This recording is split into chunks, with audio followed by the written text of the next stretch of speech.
Hello students. Today we are going to start with the second chapter, that is human reproduction, and we will be discussing some of the important questions from NCERT extract. Now let us look at the question number 5 of the NCERT extract.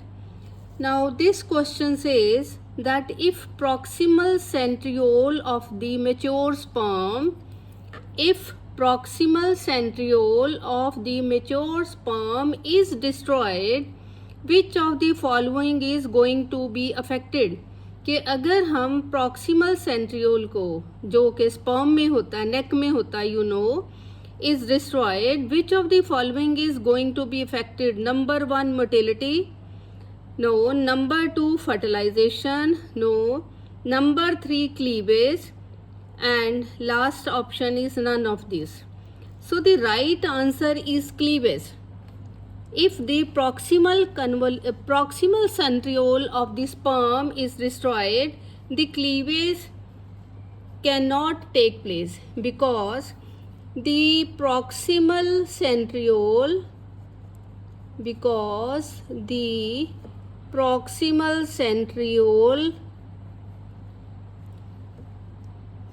does the organization of microtubules. जो proximal centriole है वो क्या करता है कि microtubules को organize करता है. And you know that the microtubules, they organize the spindle. ये क्या बनाती हैं? स्पिंडल, यानी के जिसको आप कलेक्टिवली कह देते हो पूरे को माइटोटिक अपरेटस. इसका मतलब ये हुआ कि जो प्रॉक्सिमल सेंट्रियोल है उसका डायरेक्ट रोल किस में है? In the making of mitotic apparatus. और माइटोटिक अपरेटस जो है इसका डायरेक्ट कनेक्शन किसके साथ है? क्लीवेज के साथ. So if the proximal centriole of the mature sperm which lies in the neck, there are two centrioles. This is the proximal centriole and then this long one is the distal convoluted. Distal centriole, both of them are present in the neck region of the sperm. But if the proximal centriole is destroyed, then the cleavage will not take place. So the right answer of this question is the cleavage, that is the C option. Now coming to question number 6. Question number 6 says the functional maturation of the sperm occurs in where the sperms are matured. Rete testis, no. Second option is epididymis. The third is lobules of the testes, no. वहाँ पे तो बनते हैं. Fallopian tube is totally wrong because fallopian tube is a part of female reproductive system. So the right option is epididymis. The male gametes or the sperms which are formed in the testes, then they reach the vasa efferentia through rete testis, and from the vasa efferentia they reach up to the epididymis where they undergo maturation before they enter into the vas deferens. So the right option is epididymis. So if I make a small diagram to show all this, so this is a very brief diagram of testes, and these are the testicular lobules, and in these testicular lobules there are present seminiferous tubules. Seminiferous tubules में क्या बनता है? Sperms बनते हैं. And from these there arise the rete testis. That means the sperms are carried to the rete testis. Then all the rete testis they group together to form vasa efferentia. Then vasa efferentia, it leads to the epididymis. So this is the epididymis. From the epididymis, the sperms are carried to the vas deferens. So the epididymis is basically the site where the sperms are matured. So this is epidermis, और यहाँ पे जो sperms हैं उनकी maturation होती है. Sperms are matured in the epidermis. Now question number 11 of NCERT extract. It says if for some reason the vasa afferentia in the human reproductive get blocked, किसी कारण अगर वासा अफ्रेंशिया जो कि मैंने यहाँ पे बनाई है, जो कि रीटी टेस्टिस को जोड़ के बनी है, the sperms are found in the seminiferous tubules, from there they reach the rete testes, then all the rete testes they group together to form one vasa afferentia. So if the vasa afferentia is blocked, the gametes will not be transported from, तो gametes कहाँ से कहाँ तक transport नहीं होंगे. The first option is testis to epididymis, second option is epididymis to vas deferens.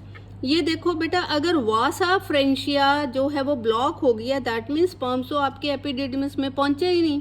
That means ये second option B तो बिल्कुल ही रॉन्ग हो गई. And C option is ovary to uterus. ये कैसे होगा? ओवरी से uterus is totally wrong and vagina to uterus is also wrong. So the right option comes to be testis to epididymis.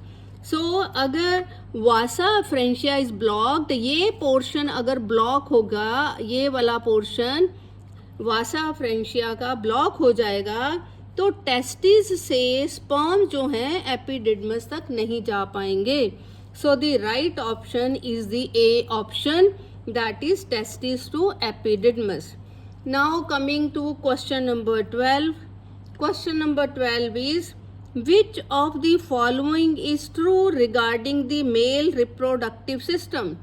There are 4 features or the 4 points, and you are to tell me what is the true regarding the male reproductive system. The first option is that the sperms are diploid. It is wrong. Sperms are not diploid, they are haploid. The second option is it includes testes. Yes. Accessory ducts भी होती हैं. Glands, ये भी ठीक है. And oviducts. Oviduct is not a part of the male reproductive system, so this option is again wrong. Now coming to the third option, the scrotum keeps the testis warmer, thus helping it to promote the sperm formation. This is wrong. Scrotum keeps the temperature at least 2 to 2.5 degree less than the body temperature. तो scrotum का role तो temperature को कम करना है, not कि वो body से temperature ज़्यादा हो. So this option C option is also wrong. Now coming to the D option.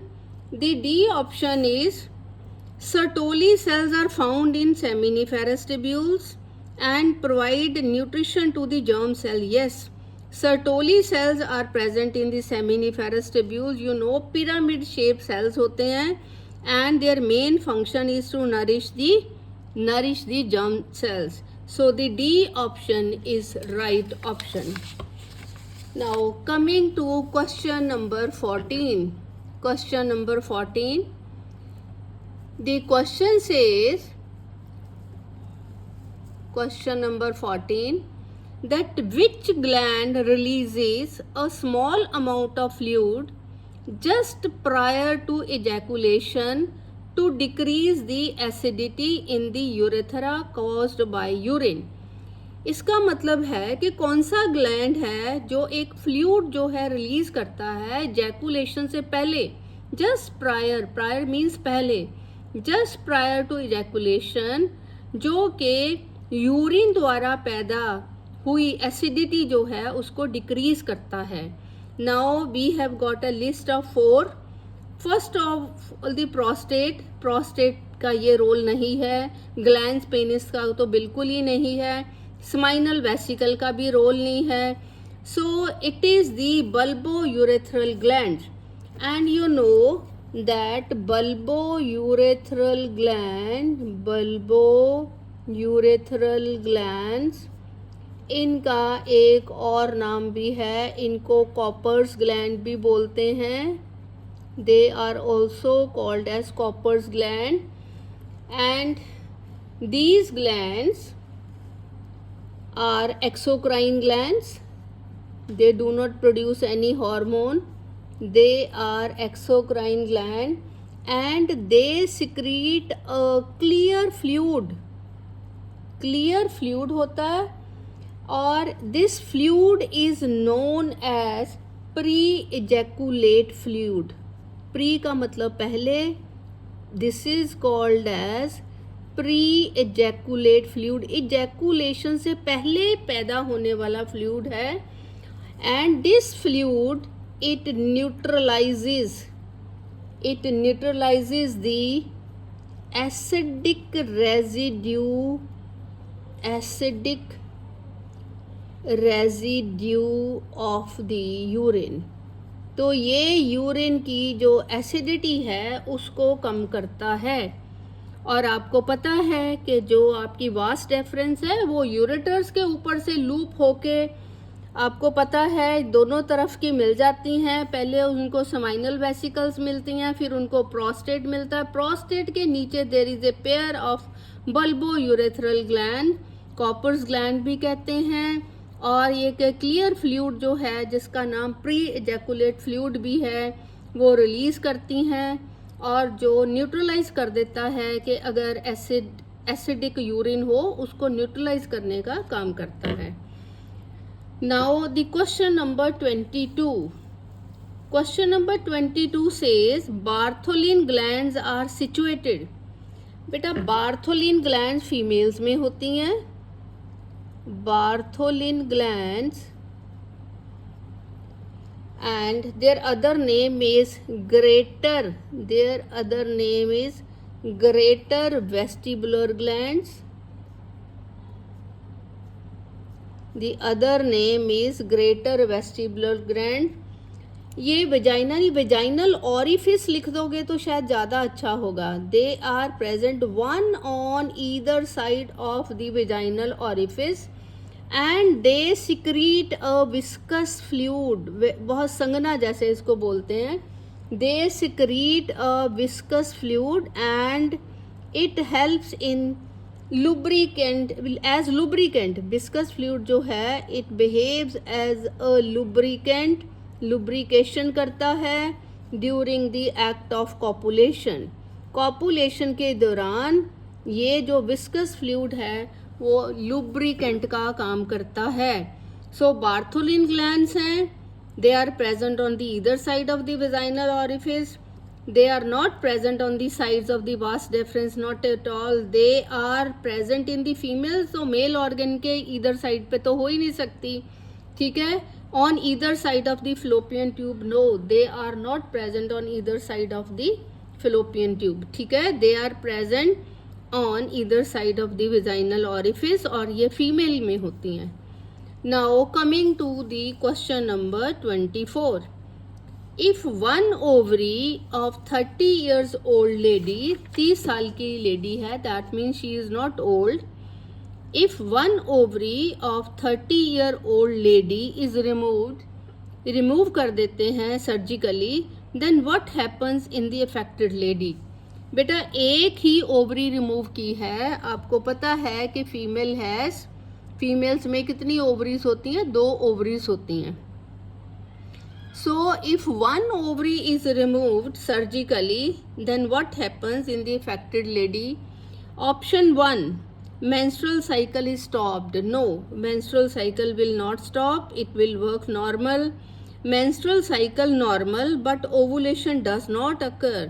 बेटा अगर ओवुलेशन नहीं होगी तो मेंस्ट्रुअल साइकिल कैसे होगा? So this is also wrong. Duration of menstrual cycle is prolong. No, ऐसे भी नहीं होगा, प्रोलॉन्ग नहीं हो सकता। डी क्या है? No effect on menstrual cycle. D option जो है इसका करेक्ट आंसर है। If one ovary is removed surgically, पहली बात तो ये है कि रिमूवल ऑफ ओवरी हुआ है 30 इयर्स में और इसको हम बोलते हैं ऊफरेक्टमी। ओफोरेक्टमी, रिमूवल ऑफ टोमी, टोमी का मतलब होता है टू कट, किसको काटा है, ऊ, जो कि ऊ साइड प्रोड्यूस करती, कौन करती है, ओवरी, तो क्या हुआ, ओफ्रेक्टोमी, ठीक है। तो अगर बेटा रिमूव कर देते हैं ओवरी को तो क्या होता है, दी अदर ओवरी, जो दूसरी ओवरी है, दी अदर ओवरी कंपनसेट्स, वो सारे काम को कंपनसेट करती है जो कि दूसरी ओवरी करती है, ठीक है। The other ovary compensates the loss, इस लॉस को कौन कंपनसेट करता है, ओवरी। तो ये लगातार बेटा जो बची हुई ओवरी है, इट कॉन्टिन्यूस, लगातार continues producing estrogen and progesterone, estrogen and progesterone जो है वो प्रोड्यूस करती रहती है, जो कि ओवरी के हार्मोन है, आपको पता है, ठीक है। और ये दोनों के हार्मोन्स हैं, ये क्या करते हैं, मेन ये रेगुलेट करते हैं मेंस्ट्रुएशन को, इनका रोल है रेगुलेशन ऑफ मेंस्ट्रुएशन। तो दूसरी ओवरी ये हार्मोन प्रोड्यूस करती रहती है, और जो मेंस्ट्रुएशन है, मेंस्ट्रुएशन साइकिल है, वो नॉर्मल चलता रहता है, ठीक है। और यही नहीं को जो रिप्रोडक्टिव हेल्थ मेंटेनेंस भी करती है, reproductive health is also maintained, reproductive health भी इससे मेंटेन्ड रहती है। So right option is that there will be no effect on the menstrual cycle, क्योंकि जो दूसरी ओवरी है वो पहली ओवरी जो कि सर्जिकली रिमूव कर दी गई है उसके लॉस को पूरा करती है, उसके काम को कंपनसेट करती है। Now coming to question number 31, the question number 31 says in the process of spermatogenesis first maturation division is called, कि सबसे पहले मैच्योरेशन डिवीज़न मतलब जो जहाँ पे हम कहते हैं, आपको पता है ना, फेसेस होते हैं, पहला फेस है मल्टीप्लिकेटिव फेज, फिर उसके बाद है ग्रोथ फेज, उसके बाद फेस ऑफ मैच्योरेशन है। तो फेस ऑफ मैच्योरेशन जो है उसमें होता क्या है बेटा, उसमें रिडक्शन डिवीज़न होती है। ये देखो जैसे मैं बना रही हूँ, ये मैंने पेरेंट स्पर्मेटोगोनियम बनाया है, parent spermatogonium, this is the parent spermatogonium, जिसमें के n इज इक्वल टू 46 है। और आपको पता है ये जो फर्स्ट फेस है ये बेटा मल्टीप्लिकेशन फेस है, जिसमें जो स्पर्मेटोगोनिया है वो अपना नंबर बढ़ाते हैं, और ये दो टाइप के स्पर्मेटोगोनिया बने, ए एंड बी। जो ए है बेटा ये और डिवाइड करेंगे, एंड डिवाइड करके ये क्या करेंगे, they will add more spermatogonia, they will add more spermatogonia. Now coming to the B, now this B spermatogonium it will undergo growth. तो ये वाला जो फेस है जिसमें वो ग्रो कर रहा है, इस फेस को हम क्या बोलते हैं, that this is the growth face, ठीक है। This spermatogonium undergoes growth, spermatogonium, और जब ये ग्रो कर गया तो बेटा फिर हम इसको बोलते हैं प्राइमरी स्पर्मेटोसाइट। तब हमने इसको क्या बोल देना है, primary spermatocyte, because now it is ready for division, इसलिए ये प्राइमरी स्पर्मेटोसाइट है। लेकिन क्रोमोसोम्स का नंबर अभी भी इसका n इज इक्वल टू 46 ही है, the number of chromosome is 46। Now this primary spermatocyte will undergo first reductional division, first मतलब first meiosis 1 होगी, meiosis 1, और ये कौन सी डिवीज़न है, रिडक्शनल डिवीज़न है। तो primary spermatocyte will make 2 secondary spermatocytes. तो ये जो मैंने 2 बनाए हैं ये सेकेंडरी स्पर्मेटोसाइट बनाए हैं, लेकिन ये स्पर्मेटोसाइट्स में क्रोमोसोम्स का नंबर फर्स्ट मियोसिस हो गई है, तो it will be n is equal to 23। So the right option is कि जो फर्स्ट मैच्योरेशन है, फर्स्ट मैच्योरेशन क्या है कि जब वो रेडी हो गए हैं, उनमें डिवीज़न हो गई है, Now they are going to make these sperms finally. So that is the reduction division. It is not mitotic division. Mitotic division यहाँ हो चुकी है जब आपने स्पर्मेटोगोनिया का नंबर बढ़ाया है. This is one. आपने माइटोसिस करी. ये जो मल्टीप्लिकेटिव फेस है इट इज माइटोसिस, तो इट इज नॉट माइटोसिस, इसलिए ये रॉन्ग हो गया. Second reductional division is right. ठीक है, ए माइटोसिस नहीं होती है, नन ऑफ दीज. तो the right option is your option B, that is the reduction division.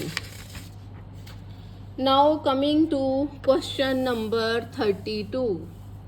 Question number 32, it says that spermatids are transformed into sperms or spermatozoa by a process spermiogenesis. ये आपको पता है कि जो आपके spermatids बनते हैं कहाँ से बनते हैं? फ्रॉम प्राइमरी स्पर्मेटोसाइट से सेकेंडरी स्पर्मेटोसाइट्स, प्राइमरी स्पर्मेटोसाइट से बनते हैं सेकेंडरी स्पर्मेटोसाइट जो मैंने अभी बताए हैं. फिर सेकेंडरी स्पर्मेटोसाइट से क्या बन जाते हैं? ये देखो, अभी मैंने पिछले में बताया था कि रिडक्शनल डिवीज़न से ये जो दो बने हैं ये आपके सेकेंडरी स्पर्मेटोसाइट्स बन गए हैं. क्या बन गए हैं? सेकेंडरी स्पर्मेटोसाइट्स बन गए हैं with n is equal to 23. ये नंबर है. अब ये जो सेकेंडरी स्पर्मेटोसाइट्स बन गए हैं, अब इनमें क्या होगा?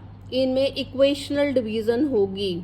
जब इक्वेशनल डिवीज़न होती है तो एक से दो बन जाते हैं, माइटोसिस होती है ये. अब जब ये इक्वेशनल डिवीज़न हुई, इक्वेशनल डिवीज़न कौन सी है? आपकी मेयोटिक 2 है. और यहाँ पे फिर ये जो आपके 4 बन गए हैं, दीज आर दी स्पर्मेटिड्स. ठीक है, इनको हम क्या कहते हैं? स्पर्मेटिड्स. और जो स्पर्मेटिड्स हैं बेटा, इनकी टेल वगैरह बन जाती है प्रॉपर, तो वो बन जाते हैं स्पर्मेटोजोआ. ठीक है, जब स्पर्मेटिड स्पर्मेटोजोआ में, ये स्पर्मेटिड स्पर्मेटोजोआ में कन्वर्ट होंगे तो इस प्रोसेस को हम कहते हैं स्पर्मियोजेनेसिस. स्पर्मियोजेनेसिस. ठीक है, the process of conversion of spermatids or the transformation of the spermatids into spermatozoa is spermiogenesis. Now the next question is, increased secretion of which hormone starts the process of sperm formation at the time of puberty? देखो बेटा, जो puberty होती है उससे पहला जो period है वो है चाइल्डहुड. प्यूबर्टी से पहले जो पीरियड है वो है चाइल्डहुड. और चाइल्डहुड में बेटा देर इज लो लेवल होता है किसका? गोनेडोट्रोपिन रिलीजिंग हार्मोन का. ठीक है, लेकिन चाइल्डहुड के बाद जैसे ही प्यूबर्टी पे आते हो तो बेटा इसका जो लेवल है, इंक्रीज सिक्रेशन किसकी हो जाती है? प्यूबर्टी पे there is high level of gonadotropin releasing hormone. इसका लेवल जो है वो बढ़ जाता है. प्यूबर्टी को हम एडोलेसेंट भी बोलते हैं.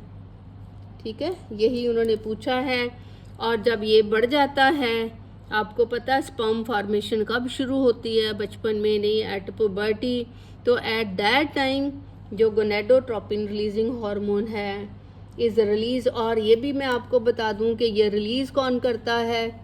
gonadotropin releasing hormone. It is released by the anterior pituitary. Anterior pituitary इसको रिलीज करती है ज़्यादा अमाउंट में जब चाइल्डहुड से आप प्यूबर्टी की तरफ जाते हो. Now the next is question number 37, NCERT extract. This is very important question. It says, what is the stage of oocyte at the time of ovulation? देखो, ओवुलेशन के टाइम, ठीक है, oocyte प्रोफेज स्टेज में तो हो नहीं सकता. Prophase stage ना 1 is totally wrong. Prophase stage of meiotic 2 division is also wrong, you know. और ये देखो ना, वो oocyte बन रहा है तो प्रोफेज में क्या करेगा? मेटाफेज 1 में तो बिल्कुल ही नहीं है. मेटाफेज 2 ऑफ meiotic डिवीजन आपको पता है कि जो मियोसिस होती है उसके दो फेसेस हैं। एक जो है मियोटिक 1 है, मियोटिक 1 जो है वो रिडक्शनल डिवीज़न है, ठीक है। उसका प्रोफेस बहुत बड़ा होता है और इसमें रिडक्शनल में पहले क्या आएगा आपका प्रोफेस 1, फिर आपका आएगा मेटाफेस 1, फिर आपका एनाफेस 1 और फिर टीलोफेस 1। फिर आपकी हो जाएगी मियोटिक डिवीज़न 2 हो जाएगी। मियोटिक डिवीज़न में भी प्रोफेस 2, ठीक है, प्रोफेस 2, देन आपका मेटाफेस 2 आएगा, फिर उसके बाद आपका एनाफेस 2 आएगा एंड देन फाइनली आपका टीलोफेस 2 आएगा। ऐसे होता है। तो राइट ऑप्शन तो यही बनी कि what is the stage of oocyte eight the time, जब ओवुलेशन होती है तो आपका जो oocyte है वो मियोटिक डिवीज़न, कौन सी, सेकंड मियोटिक डिवीज़न जो मैंने ये बताई है, उसके किस फेस में होता है, इस फेस में होता है मेटाफेस 2, ठीक है। At metaphase 2 of the meiotic division 2 the Graafian follicle, ये वाली जो स्टेज है मेटाफेस 2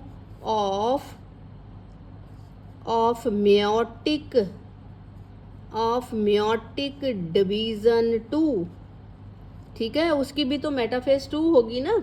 मियोटिक डिवीज़न 2 की जो मेटाफेस है उसमें होता क्या है, द ग्राफियन फॉलिकल रप्चर्स, उसमें क्या होता है, ग्राफियन फॉलिकल क्या करती है, रप्चर करती है, ठीक है।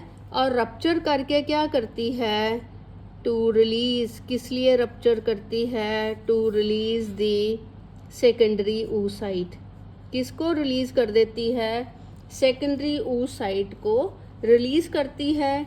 और इस प्रोसेस को हम क्या कह देते हैं, ओवुलेशन, ये आपको पता है। अब जो सेकेंडरी oocyte है ये बेटा कहाँ पे चला जाता है, फेलोपियन ट्यूब में। कहाँ चले जाएगा सेकेंडरी oocyte, फेलोपियन ट्यूब में चला जाएगा, ओवरी से निकलेगा और कहाँ चले जाएगा, फीमेल की फेलोपियन ट्यूब में, ठीक है। और दूसरी तरफ से क्या हो जाएगा बेटा, स्पर्म की एंट्री हो जाएगी, क्या होएगा, स्पर्म विल एंटर, ठीक है। इसका मतलब स्पर्म एंटर किया और उधर से सेकेंडरी oocyte फेलोपियन ट्यूब में चला गया। जब ऐसे होता है, जब स्पर्म की एंट्री होती है, ठीक है, और ये स्पर्म किस में एंटर कर जाएगा, स्पर्म एंटर करता फेलोपियन ट्यूब में, फेलोपियन ट्यूब में ऑलरेडी सेकेंडरी oocyte पड़ा है, तो जो स्पर्म है it will enter into the secondary oocyte। और आपको पता है सेकेंडरी oocyte अभी किस स्टेज में पड़ा है, ये पड़ा है अभी मेटाफेस 2 में था ऑफ मियोटिक 2, जो मियोटिक 2 डिवीज़न है उसकी मेटाफेस 2 में था, बट स्पर्म जो है अब इसमें सेकेंडरी oocyte में एंटर कर गया है। तो सेकेंडरी oocyte बेटा फिर क्या करता है कि मेटाफेस प्रमोशन फैक्टर को ब्रेक कर देता है। मेटाफेस प्रमोशन एक फैक्टर है, मेटाफेस प्रमोशन फैक्टर, इसको हम लिखते हैं MPF, मेटाफेस प्रमोशन फैक्टर। ये क्या करता है, इसको ब्रेक कर देता है और प्रमोट किसको करता है, प्रमोट कर देता है एनाफेस प्रमोटिंग कम्प्लेक्स, इसको प्रमोट करता है मेटाफेस के बाद anaphase promoting complex, anaphase promoting complex को प्रमोट कर देता है। और इससे क्या होता है कि मियोसिस 2 कंप्लीट हो जाती है, मियोसिस 2 कंप्लीट हो जाती है। और जो आपका सेकेंडरी oocyte है वो किस में कन्वर्ट हो जाता है, प्रॉपर ओवम में, और बेटा आपकी सेकंड पोलर बॉडी अब रिलीज होती है। ये बेटा इसका अच्छे से समझ लो, ठीक है। कि what is the stage of the oocyte eight the time of ovulation. जब ओवुलेशन होती है, मैंने तो आपको बताया ओवुलेशन कब होती है, जब आपकी ग्राफियन फॉलिकल रप्चर करेगी तो सेकेंडरी oocyte निकलेगा। ये देखो मैंने लिखा है, तो ये आपकी ओवुलेशन हो गई। जब ओवुलेशन हुई तब आपका oocyte किस में था, मेटाफेज 2 ऑफ मेयोटिक 2 में था। ठीक है, ओवुलेशन हुई तो सेकेंडरी oocyte फिलोपियन ट्यूब में चला गया, उधर से स्पर्म भी आ गया। स्पर्म जैसे ही सेकेंडरी oocyte में एंटर करता तो secondary oocyte metaphase promotion factor को तोड़ देता है, ब्रेक कर देता है, प्रमोट करता है एनाफेज प्रमोशन कम्प्लेक्स को, जिससे क्या होता है मियोसिस 2, ठीक है, इक्वेशनल डिवीजन जो अभी रुकी हुई थी वो कंप्लीट हो जाती है और आपका सेकेंडरी oocyte ओवम में कन्वर्ट कर जाता है और सेकेंड पोलर बॉडी जो है वो रिलीज हो जाती है। ये बहुत इंपॉर्टेंट क्वेश्चन है। ठीक है, दिस वाज क्वेश्चन नंबर 37। उसके बाद बेटा नेक्स्ट क्वेश्चन है question number 40। Which of the following group of cells involved in spermatogenesis is represented by haploid cells। ठीक है, हैप्लॉइड सेल्स बेटा कौन से होते हैं, देखो स्पर्मेटोगोनियम डिप्लॉइड हैं। अभी मैंने आपको करवाया है कि स्पर्मेटोगोनियम जो हैं वो आपके डिप्लॉइड हैं। प्राइमरी स्पर्मेटोसाइट्स का भी क्रोमोसोमल नंबर स्पर्मेटोगोनियम अभी किया है, इनका जो n है n = 46 है। प्राइमरी स्पर्मेटोसाइट्स का भी n = 46 है। लेकिन जब सेकेंडरी स्पर्मेटोसाइट्स बनते हैं तब बेटा n = 23 हो जाता है, क्योंकि सेकेंडरी स्पर्मेटोसाइट्स कब बनते हैं, जब आपकी मियोसिस होती है। ठीक है, तो यही उन्होंने पूछा है कि इन चारों में से which of the following group of cells जो है they represent the haploid cells. तो स्पर्मेटोगोनियम तो डिप्लॉइड है, ठीक है, स्पर्मेटोगोनियम तो डिप्लॉइड है। और प्राइमरी स्पर्मेटोसाइट्स कब बनते हैं, जब आपके स्पर्मेटोगोनियम ग्रो करते हैं और वो डिसाइड करते हैं कि अब हम स्पर्म बनाएंगे। तो ये आपके ये भी क्या हुए डिप्लॉइड, ये तो सब जब ग्रो कर जाते हैं तब उनको प्राइमरी स्पर्मेटोसाइट कहते हैं। तो सेकेंडरी स्पर्मेटोसाइट्स मियोसिस के बाद बनते हैं, इसलिए सेकेंडरी स्पर्मेटोसाइट्स जो हैं वो हैप्लॉइड स्ट्रक्चर्स होते हैं। तो this was question number 40। Now coming to question number 42। Question number 42। First polar body is formed during the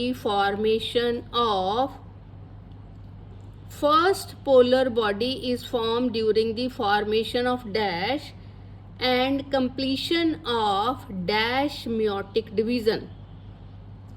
first polar body कब बनती है और उस टाइम कौन सी मियोटिक डिवीज़न जो है वो चल रही होती है। अब इसमें क्या है, देखो आपको पता है कि ये आपका क्या है oogonium, this is the oogonium.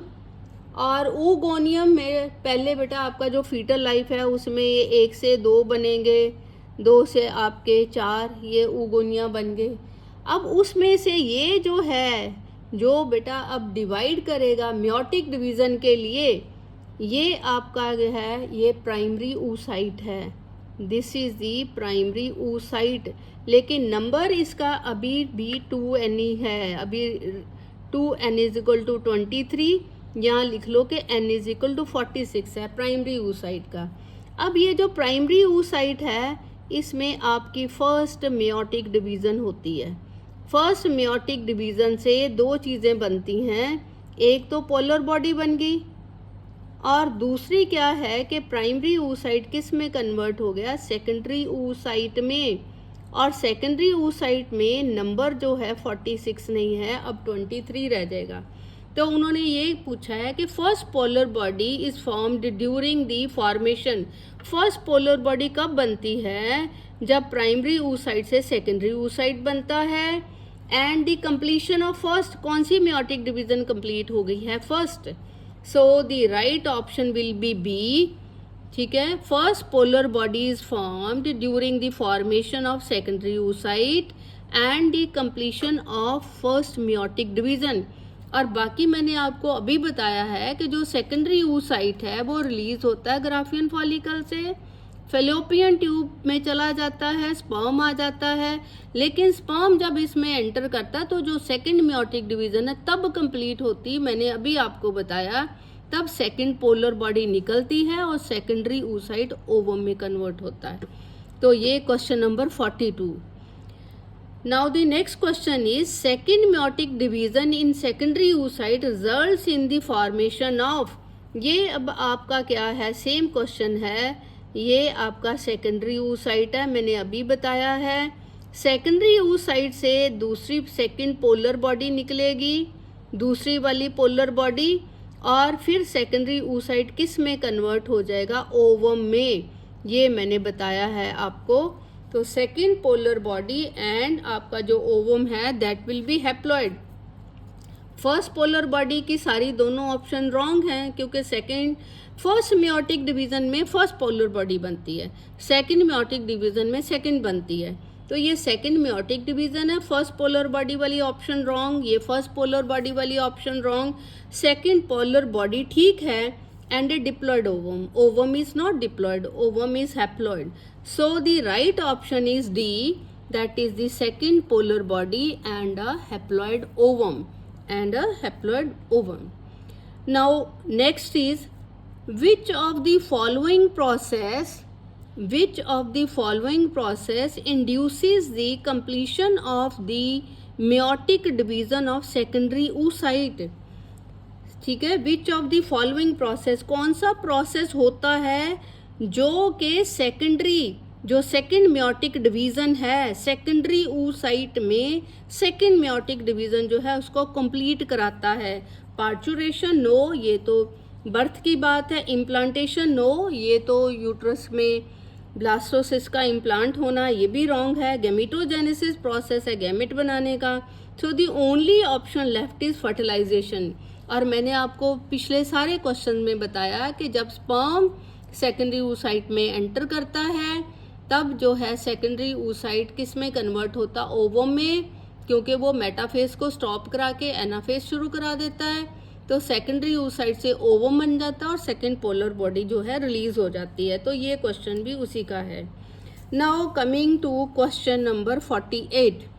48 question क्या है, that which of the following is true regarding the sperm.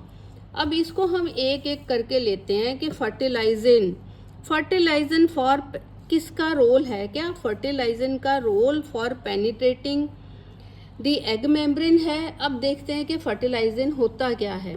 बेटा फर्टिलाइजन जो है वो ओवम फर्टिलाइजन, जो फर्टिलाइजन है it is secreted by ovum. Fertilization is secreted by ovum. इसको कौन secrete करता है, ovum secrete करता है। and then there is another anti fertilization, और एंटी फर्टिलाइजन को कौन secrete करता है, plasma membrane of sperm, plasma membrane of sperm release करता है। ठीक है, और ये बेसिकली बेटा फर्टिलाइजन एंटी फर्टिलाइजन रिएक्शन बिल्कुल ऐसे होता है जैसे कि एंटीजन एंटीबॉडी रिएक्शन होता है। एंटीजन एंटीबॉडी रिएक्शन होता है, एग्जैक्टली वैसे होता है। तो इसका कोई रोल नहीं है for penetrating the egg membrane. अब सेकंड जो है वो है हयाल यूरोनिडेज, हयाल यूरोनिडेज फॉर पेनिट्रेटिंग दी। हाँ, हयाल यूरोनिडेज का मैं बता देती हूँ कि जो एक्रोसोम है ना, एक्रोसोम ये दो एंजाइम प्रोड्यूस कराता है। एक्रोसोम में से एक हयाल यूरोनिडेज है, ये डाइजेस्टिव एंजाइम होता है डाइजेस्ट करने के लिए। एक्रोसोम एक और भी प्रोड्यूस करता है जिसका नाम है एक्रोसिन। एक्रोसोम ने क्या क्या प्रोड्यूस कराया, दो, एक है हयाल यूरोनिडेज और है एक्रोसिन। ये दोनों के दोनों जो एंजाइम्स हैं बेसिकली डाइजेस्टिव एंजाइम्स हैं which are produced by the acrosome, जिनको एक्रोसोम क्या है बेटा, स्पर्म के हेड के ऊपर जो होता है। ठीक है, हाँ, ये जो हयाल यूरोनिडेज है इसका ये दोनों दोनों बेटा ये पेनिट्रेशन में हेल्प करते हैं, both of them they help in the penetration for penetrating into the egg membrane. ये स्पर्म को हेल्प करते हैं कि वो एग की मेम्ब्रेन को, जोना पेलुसिडा को ब्रेक करके उसमें एंटर कर जाए। तो ह्यालुरोनिडेज की तो ऑप्शन करेक्ट होगी। एक्रोसिन वाली रॉन्ग होगी, क्योंकि एक्रोसिन का भी ऑलमोस्ट वही रोल है for penetrating the egg membrane, और ये डिज़ोल्व नहीं करता कोरोना रेडिएटा का, सो इसलिए ये रॉन्ग हो गया। उसके बाद आपका जो लास्ट है वो है कैपेसिटेशन। बेटा कैपेसिटेशन जो है takes place in penis, no, it takes place in the female reproductive tract. और कैपेसिटेशन का मतलब ये है to make this sperm ready enough, ताकि वो ओवम को, उसमें कैपेसिटी बढ़ाना, उसको केपेबल करना to mature this spermatozoa, mature करना, रेडी करना, उसको कॉम्पिटेंट बनाना, ताकि, और ये वैसे भी जो कैपेसिटेशन है ना, ये बायोकेमिकल इवेंट है, तो इट कैपेसिटाइज दी स्पर्म, ताकि वो ओवम को फर्टिलाइज कर सके। तो ये भी रॉन्ग हो गया, ये भी रॉन्ग हो गया, ये भी रॉन्ग, और आपकी बी ऑप्शन जो है इस केस में ठीक है। तो hyaluronidase is produce by the acrosome of the sperm, और ये डाइजेस्टिव एंजाइम है, ये डाइजेस्ट करता है एग की मेम्ब्रेन को और स्पर्म को एंटर करवा देता है। Now question number 51, it says menstruation is triggered by a sudden decline in the amount of hormone secreted by corpus luteum. Identify the hormone. menstruation को ट्रिगर कौन करता है? menstruation is triggered by a sudden decline. आपने menstruation वाला सारा cycle पढ़ा है। menstruation is triggered by a sudden decline in the hormone, और कौन सा हार्मोन है, ठीक है, जो कि डिक्लाइन होता है at the time of menstruation. It is not luteinizing hormone, not follicle stimulating hormone, not estrogen, progesterone. जो प्रोजेस्टेरोन है बेटा उसका लेवल तब बढ़ता है अगर प्रेगनेंसी हो जाए। प्रोजेस्टेरोन रादर प्रेगनेंसी को मेंटेन करता है, तो इसका रोल मेंस्ट्रुएशन तो ये कर देगा अगर प्रेगनेंसी नहीं हुई। तो मेंस्ट्रुएशन इज ट्रिगर्ड, कब ट्रिगर होगी? जब बेटा प्रोजेस्टेरोन का रोल फॉल, जब इसका लेवल फॉल करेगा, और जब प्रेगनेंसी होगी तो इसका लेवल अप हो जाएगा। ठीक है, तो सिंपल सी बात है, if an egg is not fertilize the corpus luteum breaks down. ठीक है, if egg is not fertilized, अगर एग जो है वो फर्टिलाइज नहीं हुआ है तो क्या होगा? कॉर्पस ल्यूटियम डिजनरेट कर जाएगी। कॉर्पस ल्यूटियम क्या कर जाएगी? डीजनरेट कर जाएगी। और अगर कॉर्पस ल्यूटियम डीजनरेट कर जाएगी तो ये क्या कर देगी? डिक्रीज कर देगी। क्या डिक्रीज कर देगी? डिक्रीज दी प्रोजेस्टेरोन। ये क्या करेगी? प्रोजेस्टेरोन जो है उसके लेवल को डिक्रीज कर देगी, यूट्रस की लाइनिंग को भी थिन कर देगी।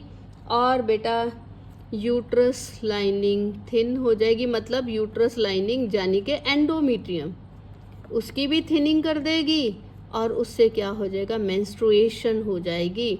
That means menstruation is triggered. कब ट्रिगर होती है? जब प्रोजेस्टेरोन का लेवल फॉल करता है। ठीक है, now next is which layer of blastocyst gets attach to the endometrium.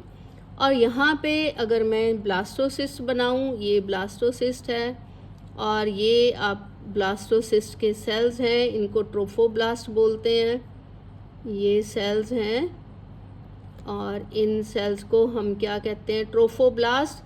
और यहाँ पे ये इनर मास ऑफ सेल्स है, ये जो सेल्स हैं ट्रोफोब्लास्ट हैं, और ये बीच में ब्लास्टोसील होगी, कैविटी, और ये बिल्कुल इसके ऊपर वाले सेल्स ऑफ रॉबर बोलते हैं इनको। ठीक है, और क्वेश्चन क्या है कि which layer of blastocyst gets attach to the endometriums? It is this place, trophoblast. यहाँ से वो अटैच करता है एंडोमीट्रियम को, यहाँ से अटैच करेगा एंडोमीट्रियम को। ठीक है, so trophoblast is the right answer. Now next question number 63, question number 63। अब ये देखो question number 63,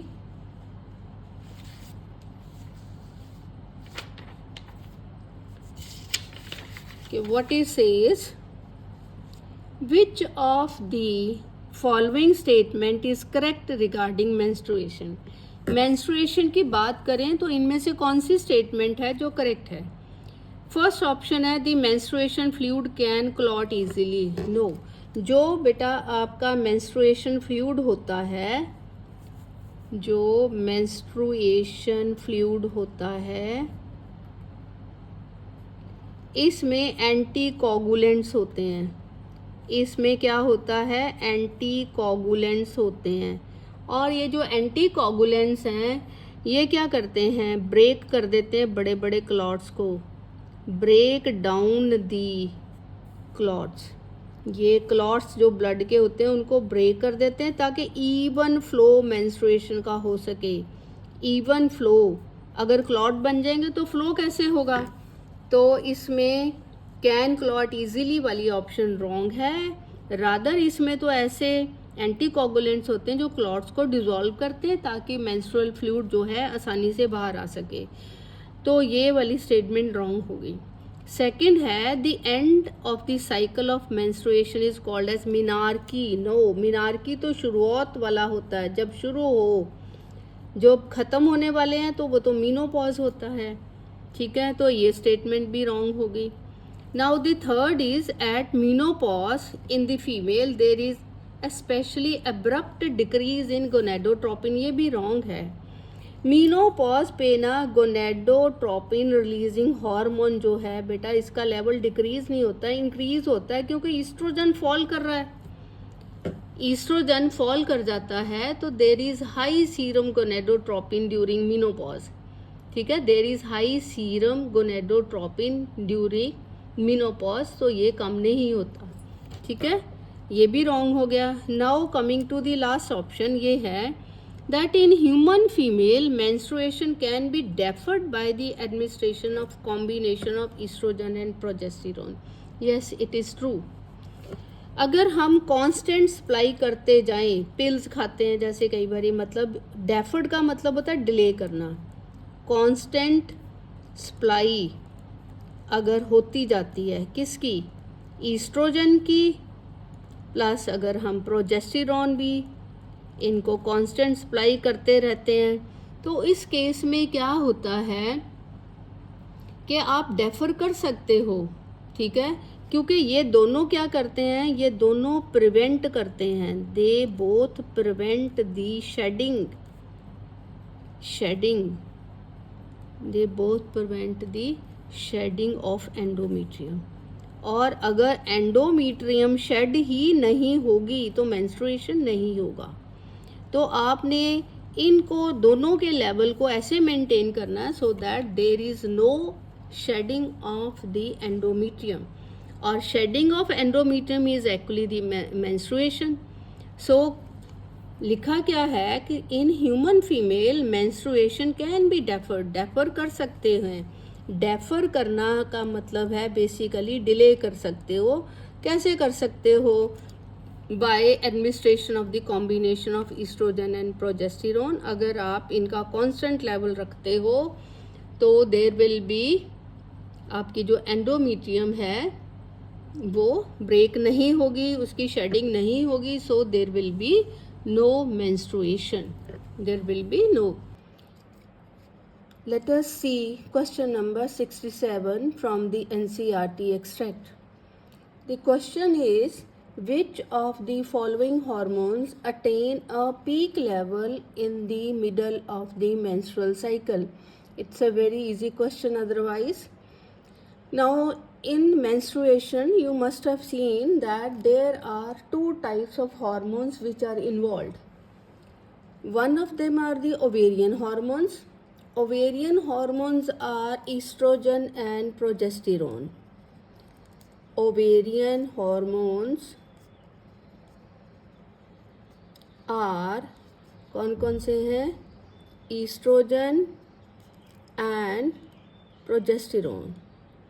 oestrogen and progesterone, ये ओवरी के हार्मोन्स हैं, इनका भी रोल है। और जो सेकंड हार्मोन है वो हैं आपके पिट्यूटरी के हार्मोन, और ये कौन से हैं? Luteinizing hormone and follicle stimulating hormone. Now we are to see that which of these hormones they are at the peak level in the middle of the menstrual cycle. Now just have a look at the first option.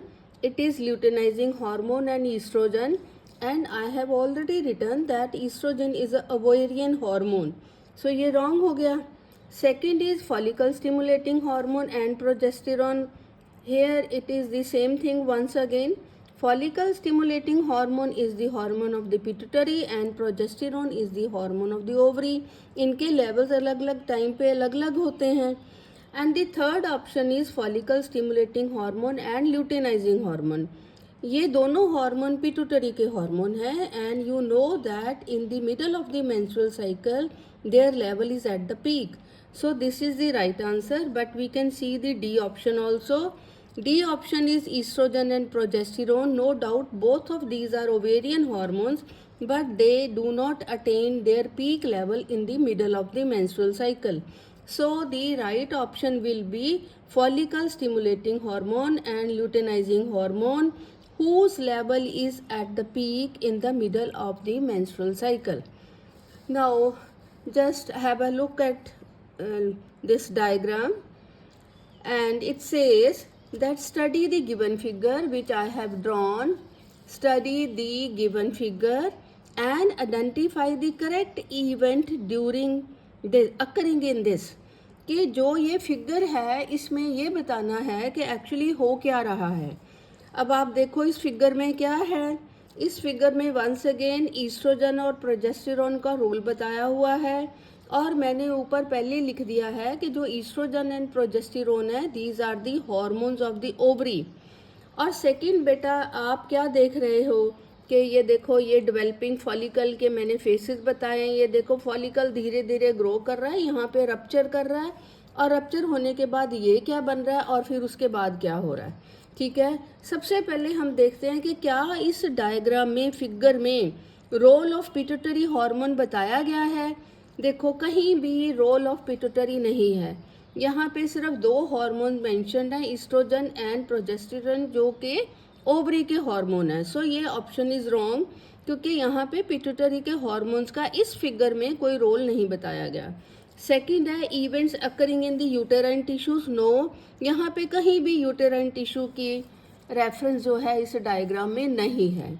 Now third is role of ovarian hormones levels and growth of ovarian follicles.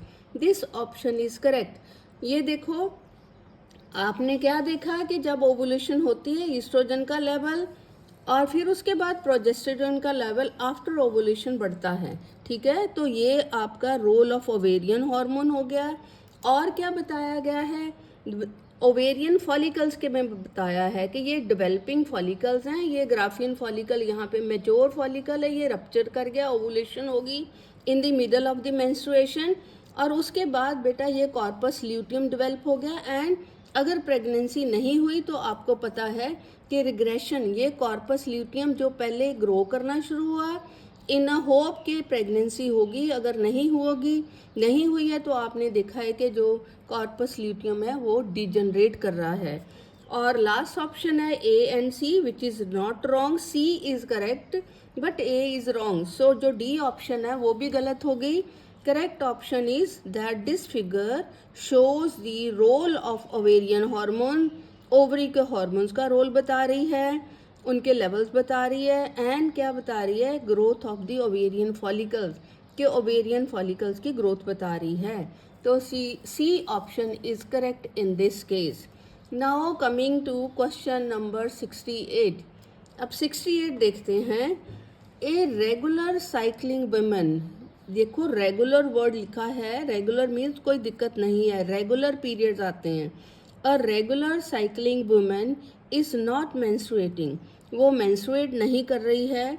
Which one of the following is most likely root cause of this, वो menstruate क्यों नहीं कर रही है इसका root cause क्या हो सकता है, यहाँ पे रेगुलर साइकिलिंग जो है इस पे थोड़ा ध्यान देना ज़रूरी है। फर्स्ट क्या है, maintenance of endometrium lining. No, क्या अगर मेंस्ट्रुएशन को रोक के थोड़ा ना हम एंडोमेट्रियम की लाइनिंग को मेंटेन करते हैं, एंडोमेट्रियम तो को मेंटेन किया जाता है if the pregnancy is there. So this is wrong, क्योंकि वो रेगुलर साइकिलिंग कर रही है। सेकेंड है maintenance of high level of sex hormones. No, ये कभी नहीं होता कि मेंस्ट्रुएशन सिर्फ इसलिए होते हैं कि सेक्स हार्मोन्स के लेवल को मेंटेन किया जाए। थर्ड है retention of well developed corpus luteum. No, corpus luteum तो वेल डेवलप तभी रहेगा अगर प्रेगनेंसी हो गई है, but when she is regularly menstruating तो ये इसकी रिटेंशन जो है वेल डेवलप्ड कॉर्पस ल्यूटियम की is not possible. And the last is fertilization of ovum. Yes, it is the right answer. हो सकता है that the ovum has fertilized, means pregnancy has taken place, that is why the female is not menstruating. So out of these four options which I have mentioned here, जो D option है, it seems correct that if a female is menstruating regularly then most likely root cause ये है कि regular cycling थी but not menstruating, अभी वो menstruate नहीं कर रही है, तो उसका जो मेन रीज़न हो सकता है that ovum has been fertilized, means fertilization हो गई है and she is going to be pregnant. ठीक है, तो ये हो गया। उसके बाद बेटा ये आपका जो नेक्स्ट क्वेश्चन है ये देखो, this is question number 69। Question number 69।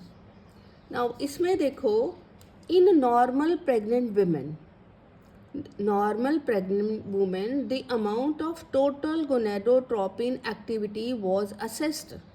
कि एक नॉर्मल प्रेग्नेंट वुमेन थी और उसमें उन्होंने लेवल्स देखे किसके, गोनेडोट्रोपिन जो आपको पता पिट्यूटरी से रिलीज होता है, उसके लेवल्स देखे, उसकी एक्टिविटी को देखने के लिए उसको असेस किया गया एंड जो रिजल्ट उसमें एक्सपेक्ट किया जा रहा था, नॉर्मल प्रेग्नेंट वुमेन है, दी वुमेन इज प्रेग्नेंट, तो उसमें क्या असेस किया गया है, द लेवल ऑफ गोनेडोट्रोपिन। इसमें ए ऑप्शन क्या है, दैट उस फीमेल में there will be high level of follicle stimulating hormone and high level of luteinizing hormone in the uterus to stimulate the implantation of the embryo. No, this is wrong. Luteinising और follicle stimulating hormone का role मैंने अभी आपको बताया है, ये peak level पे होते हैं 14 डे ऑफ मेंस्ट्रुएशन पे, तो यहाँ पे तो प्रेगनेंसी में इनका कोई रोल नहीं है। सेकेंड है high level of circulating human chorionic gonadotropin to stimulate the endometrium thickening. High level जो हैं ये तो ठीक है कि सर्कुलेटिंग ब्लड में फीमेल के जो ह्यूमन कोरियोनिक गोनेडोट्रोपिन्स हैं ये बढ़ जाएंगे क्योंकि ये ईस्ट्रोजन प्रोजेस्टेरोन को स्टिमुलेट करते हैं, but stimulate the endometrium thickening ये रॉन्ग है, ये वो नहीं करते हैं, इसलिए ये ऑप्शन रॉन्ग होगी। सी क्या है, high level of follicle stimulating hormone and luteinizing hormone in the uterus to stimulate the endometrium thickening, ये भी रॉन्ग है। फॉलिकल स्टिमुलेटिंग और ल्यूटिनाइजिंग हॉर्मोन्स का एंडोमेट्रियम की थिकनिंग में कोई रोल नहीं है। तो लास्ट ऑप्शन क्या है, high level of circulating human chorionic gonadotropins to stimulate the oestrogen and progesterone synthesis. Yes, देखो हाई लेवल जो हैं इसके high level of human chorionic gonadotropin ये क्या करते हैं, ये स्टिमुलेट करते हैं प्रेग्नेंट वुमेन में। जब ये ज़्यादा हो जाएंगे तो ये क्या बनाएंगे, दो हार्मोन्स, एक उसमें से जो हार्मोन है वो ईस्ट्रोजन है और जो दूसरा हार्मोन जिसको ये ज़्यादा बनाएंगे, स्टिमुलेट कराएंगे कि ये ज़्यादा बने, वो प्रोजेस्टेरोन है। और बेटा जब इम्प्लांटेशन हो जाती है, जब इम्प्लांटेशन, आपको पता है कि जब आपका ब्लास्टोसिस्ट जो है, ब्लास्टुला जो है वो एंडोमेट्रियम में धंस जाता है, उसको हम कहते हैं इम्प्लांटेशन।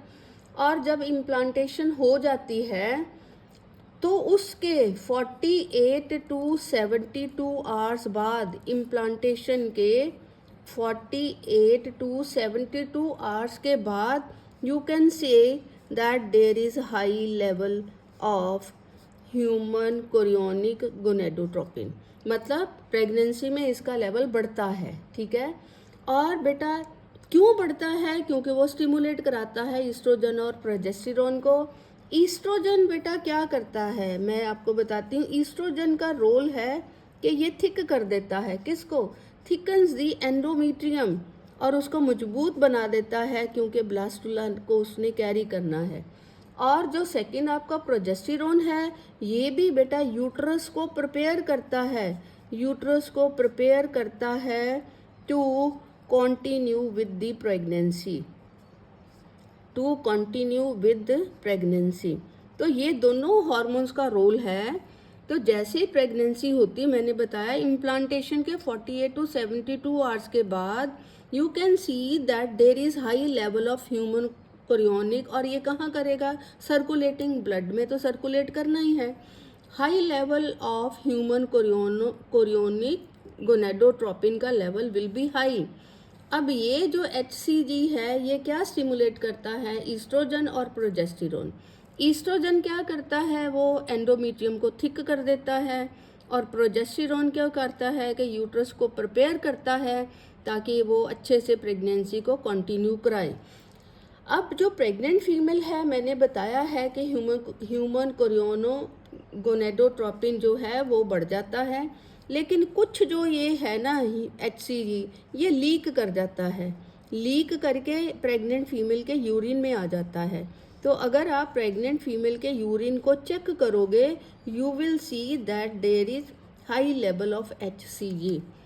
तो ये बेटा आपकी डी ऑप्शन ही करेक्ट हुई, that high level of circulating HCG to stimulate estrogen and progesterone synthesis. यही मैंने बताया है कि नॉर्मल प्रेग्नेंट विमेन में there will be high level of circulating HCG, क्योंकि उनका इम्पॉर्टेंट रोल क्या है कि वो ईस्ट्रोजन और प्रोजेस्टेरोन की सिंथेसिस को बढ़ाते हैं।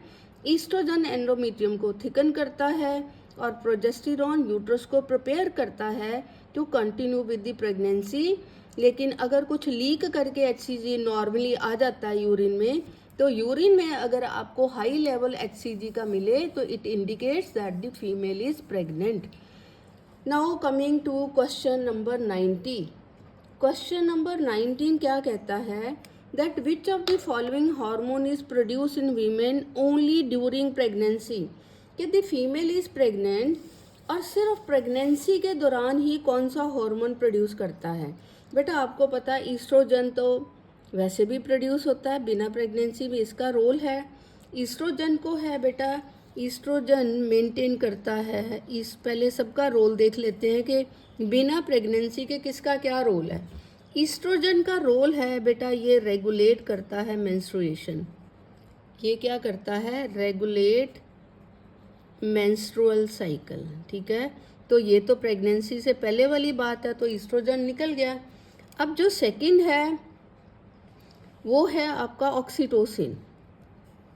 वो क्या है? ऑक्सीटोसिन। ड्यूरिंग प्रेगनेंसी की बात करी है बेटा, ये ऑक्सीटोसिन का रोल तो आफ्टर प्रेगनेंसी होता है। ये इसका रोल तो जब प्रेगनेंसी पीरियड ओवर हो जाता, आफ्टर 9 इसका रोल ज़्यादा है, क्योंकि ये क्या करता है बेटा? यूटेराइन कंट्रैक्शंस कराता है, और यूटेराइन कंट्रैक्शंस ड्यूरिंग प्रेगनेंसी नहीं होंगी। यूटेराइन कंट्रैक्शंस कब होगी? जब फीमेल ने अपना प्रेगनेंसी पीरियड जो है, गेस्टेशन पीरियड पूरा कर लिया है।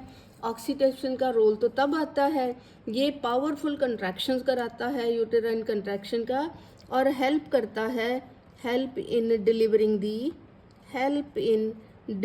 दी बेबी। तो ये बेबी की डिलीवरी में हेल्प करता है। कौन हेल्प करता है? ऑक्सीटोसिन। तो ड्यूरिंग प्रेगनेंसी ऑक्सीटोसिन का कोई रोल नहीं है। तो ईस्ट्रोजन हो गया, ऑक्सीटोसिन हो गया।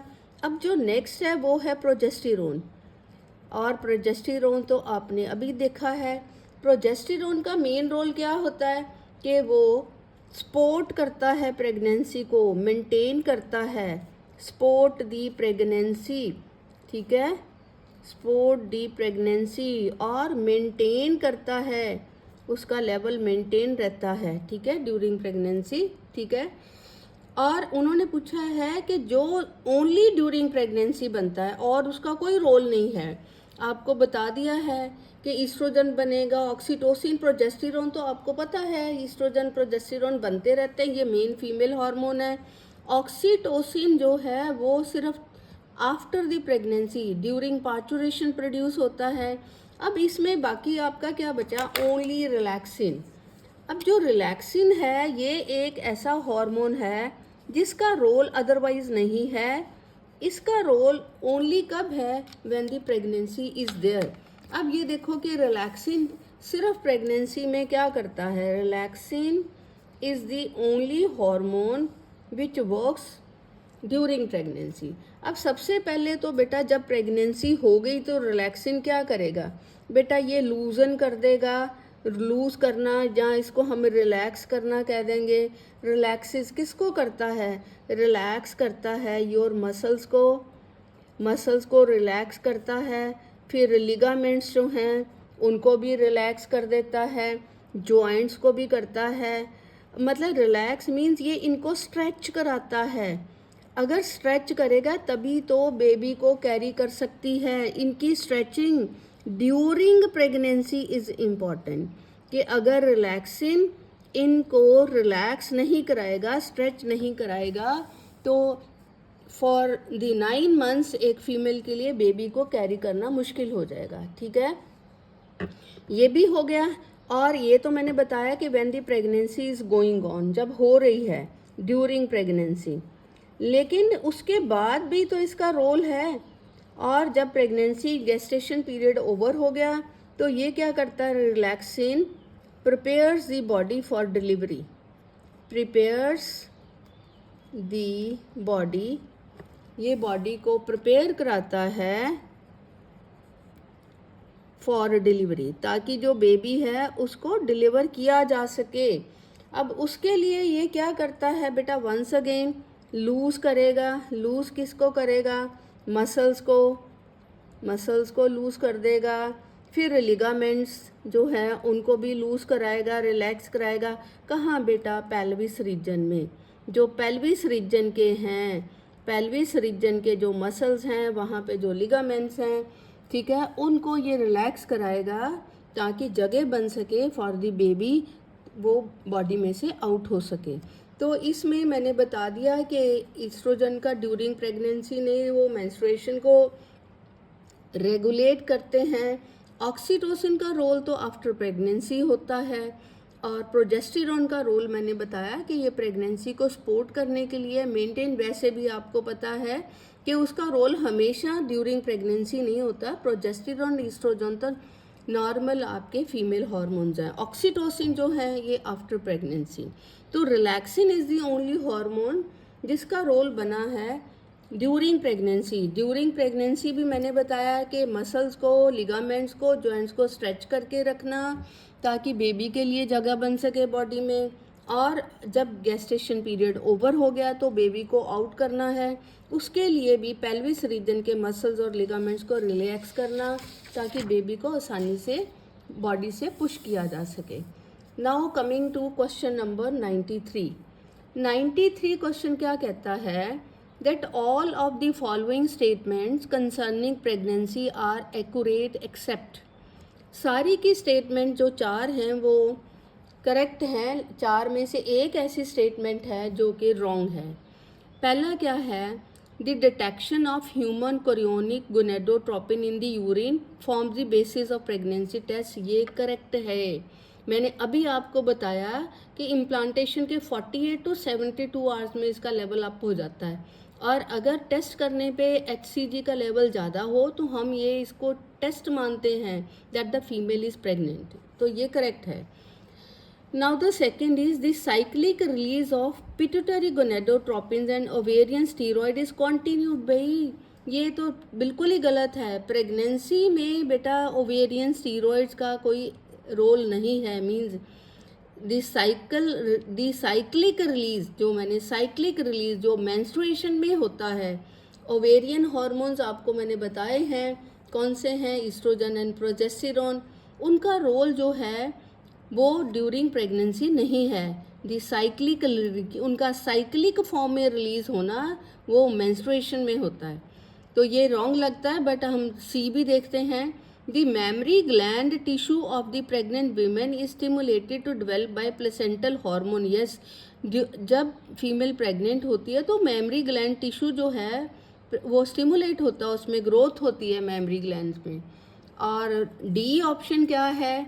डी ऑप्शन है the corpus luteum of pregnancy maintains the uterus until the placenta is well establish. Yes, जब तक प्लेसेंटा वेल एस्टेब्लिश नहीं हो सकता तब तक कॉर्पस ल्यूटियम जो है वो यूट्रस को मेंटेन करती है।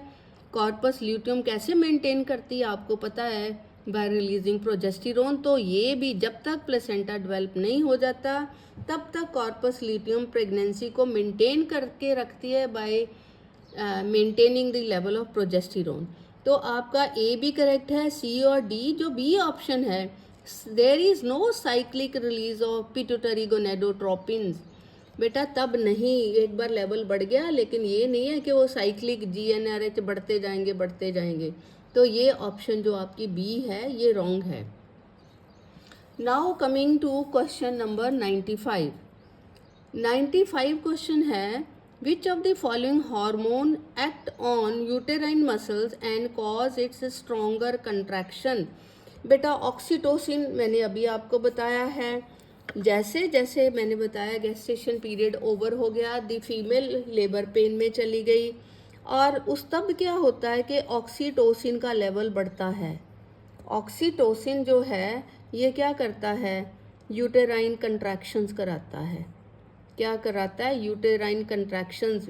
अगर किसी फीमेल में ऑक्सीटोसिन ज़्यादा रिलीज नहीं हो तो फिर एक सिंथेटिक फॉर्म इसकी आती है पिटोसिन, तो वो पिटोसिन लगा के स्ट्रॉन्ग कंट्रैक्शंस कराते हैं। तो ऑक्सीटोसिन क्या करता है? यूटेराइन कंट्रैक्शन करता है। और ये बेटा कैसे करता है? जैसे जैसे ऑक्सीटोसिन बढ़ता जाएगा, स्ट्रेंथ, ज़्यादा जोर से लेबर पेन्स आएंगी, स्ट्रेंथ को भी बढ़ाता है। स्ट्रेंथ ऑफ लेबर पेन, जो लेबर पेन है उसकी स्ट्रेंथ को बढ़ाना। और फिर सेकंड क्या है? फ्रीक्वेंसी। सेकंड क्या है? Frequency of labour pain. Labour pain means contraction, frequency of contraction के कंट्रैक्शंस ज़्यादा स्ट्रॉन्ग होती हैं और उनकी फ्रीक्वेंसी का मतलब है कि अगर एक बार पेन आई, कंट्रैक्शन हुई 1 मिनट बाद, दूसरी 10 मिनट बाद नहीं आएगी, विद द टाइम 1 मिनट बाद, 2 मिनट बाद। पहले जो है लेबर पेन जब शुरू होती हैं तो उनका ड्यूरेशन लंबा होता है। 10 मिनट बाद एक आई, फिर 10 मिनट बाद दूसरी कंट्रैक्शन आई, लेकिन धीरे धीरे ये 10 मिनट का गैप 8, फिर 6, फिर 4, फिर 2, मतलब ये फ्रीक्वेंसी होती है। तो frequency of labour pain contraction जो है वो भी बढ़ाता है, और स्ट्रेंथ, ये दोनों चीज़ों को इंक्रीज कराता है ऑक्सीटोसिन। ठीक है, तो यूटेराइन मसल्स पे किसका रोल है? ऑक्सीटोसिन का। ठीक है, ईस्ट्रोजन और प्रोजेस्टेरोन का नहीं है। और रिलैक्सिन के बारे में तो मैंने आपको अभी बता दिया कि ड्यूरिंग प्रेगनेंसी उसने रिलैक्स कराना है। हाँ, इसका थोड़ा रोल है मसल्स को रिलैक्स करने में। ठीक है, यूटेराइन मसल्स पे नहीं करता। मैंने आपको अभी बताया कि जो रिलैक्सिन है वो किसको रिलैक्स कराएगा? मसल्स को कराएगा, लिगामेंट्स को और जॉइंट्स को। लेकिन जो यूटेरस के मसल्स हैं उन पे ज़्यादा रोल किसका है? ऑक्सीटोसिन का। तो oxytocin is the right option. Now coming to question number 27। 27 question देखो, इसमें है extrusion of second polar body. ये पहला जो मैंने आपको डाला है उसमें भी मैंने ये कराया है। Extrusion of second polar body from the egg nucleus occurs. मैंने आपको बताया था कि सेकेंडरी oocyte जैसे ही ओवरी से निकलते हैं वो फेलोपियन ट्यूब में चले जाते हैं, दूसरी तरफ से स्पर्म वहाँ पे पहुँच जाता है, और स्पर्म बेटा एंटर कर जाता है किसमें? ओवम में। तब तक बेटा ओवम में सेकेंडरी oocyte, लेकिन जैसे स्पर्म जाता है मेटाफेज फेज ओवर हो जाता है, मेटाफेज 2 ऑफ द मियोटिक 2, और बेटा जो एनाफेज प्रमोटिंग कम्प्लेक्स है वो होते हैं। तब बेटा आपकी मियोसिस 2 कंप्लीट हो जाती है, और उसमें से secondary oocyte gets converted into ovum और सेकेंड पोलर बॉडी जो है निकल जाती है। ये इसके बारे में पूछा है कि जो सेकेंड पोलर बॉडी है वो एग न्यूक्लियस से कब निकलती है। पहला ऑप्शन है after the entry of sperm but before fertilization, ये ठीक है। मैंने बताया जैसे स्पर्म एंटर किया ओवम में तो सेकेंडरी oocyte किस में कन्वर्ट हो गया, ओवम में, और सेकेंड पोलर बॉडी निकल गई। आफ्टर फर्टिलाइजेशन नहीं, ये फर्टिलाइजेशन से पहले होता है, बट एंटर करता है sperm into the secondary oocyte। Before the entry of sperm into ovum, ये भी रॉन्ग है। Simultaneously with first cleavage, no, this is also wrong. तो इसकी करेक्ट ऑप्शन क्या है, option A, which is after the entry of the sperm but before the fertilization. Now coming to another question, and this is question number 32. This question is, which of these is not an important component? Which of these is not an important component of initiation of parturition? Parturition का मतलब है कि child birth, बच्चे को पैदा करने का जो है उसको हम कहते हैं चाइल्ड बर्थ, जहाँ एक्सट्रूजन बॉडी को, बेबी को बॉडी से आउट करना। इसमें आपने मेरे को बताना है कि इनिशिएशन में किसका रोल नहीं है, is not an important component. अब सबसे पहले बेटा प्रोलैक्टिन देखते हैं कि क्या प्रोलैक्टिन का कोई रोल है। देखो प्रोलैक्टिन प्राइमरीली तो ये नहीं यूज़ होता, ठीक है, लेकिन इसका लेवल बढ़ता है, प्रोलैक्टिन लेवल इंक्रीज होता है, इंक्रीजेस ड्यूरिंग प्रेगनेंसी। प्रेगनेंसी में इसका लेवल बढ़ जाता है, लेकिन चाइल्ड बर्थ में इसका कोई रोल नहीं है, ठीक है। तो ये तो गलत है ही है। सेकंड हम देखते हैं increase in estrogen and progesterone ratio. ये देखो ईस्ट्रोजन लिख लो और नीचे लिखो प्रोजेस्टेरॉन। ये देखो बेटा इसकी जो रीडिंग है हाइट कब आएगी, इस रेशो की, यहाँ पे रेशो लिखा है, तब आएगी जब प्रोजेस्टेरॉन का अमाउंट कम हो जाएगा और ईस्ट्रोजन बढ़ता जाएगा।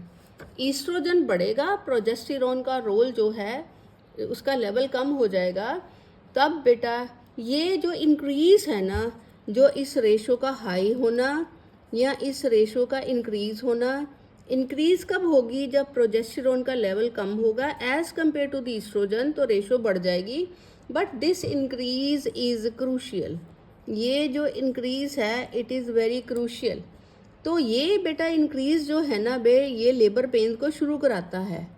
तो ये क्या करता है, लेबर को इनिशिएट करने में रोल है। बेटा प्रोजेस्टेरॉन का तो मेन काम है प्रेगनेंसी को मेंटेन करना, वो हो गई है, गेस्टेशन हो गया है, तो फिर उसके बाद तो प्रोजेस्टेरॉन का रोल नहीं रहता, तो प्रोजेस्टेरॉन का लेवल कम हो जाता है। ईस्ट्रोजन जो है बेटा वो बढ़ जाता है, क्योंकि वो लेबर इनिशिएट करने में और फिर उसके बाद बेटा प्रिपेयर करता है बॉडी को for delivery, prepare the body for delivery, ठीक है। तो ये जो है ऑप्शन जो है वो ठीक हो गई है, ठीक है। अब उसके बाद बेटा रोल आता है प्रोस्टाग्लैंडिन्स का, कि हमने देखना कि प्रोस्टाग्लैंडिन्स भी पार्चुरेशन में कोई रोल प्ले करते हैं। हाँ करते हैं। जो प्रोस्टाग्लैंडिन्स हैं बेटा, जो भी वो रिलीज़ करते हैं प्रोस्टाग्लैंडिन्स बेटा, वो ना सर्विक्स को एक तो सॉफ्ट करते हैं और दूसरा है बेटा उसको डायलेट करने में भी रोल है प्रोस्टाग्लैंडिन्स का, ताकि बेबी की डिलीवरी इजी हो सके। बेबी की डिलीवरी इजी करने के लिए क्या चाहिए, सर्विक्स का सॉफ्ट होना, बेबी आराम से पुश हो जाए, और उसको डायलेट कराना सर्विक्स को, ठीक है। और इन बिटवीन जो भी मेम्ब्रेन्स वगैरह होंगी, रप्चरिंग ऑफ मेम्ब्रेन्स भी प्रोस्टाग्लैंडिन्स करा देते हैं। तो आपने देखा प्रोलैक्टिन का कोई रोल नहीं है, ईस्ट्रोजन प्रोजेस्टेरॉन का बहुत इंपॉर्टेंट रोल है। मैंने बताया सिंथेसिस ऑफ प्रोस्टाग्लैंडिन भी बता दिया। अब ऑक्सीटोसिन देखते हैं। ऑक्सीटोसिन के बारे में तो मैंने अभी बताया कि जो ऑक्सीटोसिन है ये ही तो मेन हार्मोन है जैसे जैसे इसका लेवल बढ़ता जाएगा, मैंने आपको बताया है कि लेबर पेन की क्या हो जाएगी बेटा, एक तो स्ट्रेंथ बढ़ती जाएगी, ज़्यादा जोर से लेबर पेन्स आएंगी, और सेकंड क्या है, फ्रीक्वेंसी थोड़ी थोड़ी देर बाद आने लगेंगी जैसे जैसे ऑक्सीटोसिन बढ़ता जाएगा, और ये हेल्प करेगा बेबी को डिलीवर आउट करने के लिए। तो आपकी बी ऑप्शन भी ठीक है, सी डी भी ठीक है। तो रिलीज ऑफ प्रोलैक्टिन जो है बेटा, it is not important component, no doubt during pregnancy prolactin का अमाउंट बढ़ता है, बट इसका पार्चुरेशन में, चाइल्ड बर्थ में कोई रोल नहीं है। सो ए ऑप्शन इसमें रॉन्ग हो गई है। अब उसके बाद जो आपका नेक्स्ट क्वेश्चन है वो है, which of the following secretes the hormone relaxin during later phase of pregnancy. बेटा यूट्रस तो ये हार्मोन कुछ नहीं प्रोड्यूस करती, ना ही ग्राफियन फॉलिकल, बहुत सिंपल है, ना ही फीटस। तो बेटा it is very clear, corpus luteum जो है सिक्रीट करती है relaxin during the later phase of pregnancy. और आपको ये भी पता है कि जो कॉर्पस ल्यूटियम है, अगर तो प्रेगनेंसी हो जाती है तो ये बेटा इसका मेन रोल है कि ये प्रोजेस्टेरोन के लेवल को बढ़ा के रखेगी, मेंटेन करेगी, जो कि इसका तब रोल बन जाता है कि सपोर्ट करती है प्रेगनेंसी को, सपोर्ट प्रेगनेंसी बाय रिलीजिंग कौन सा हार्मोन रिलीज करा के, प्रोजेस्टेरोन।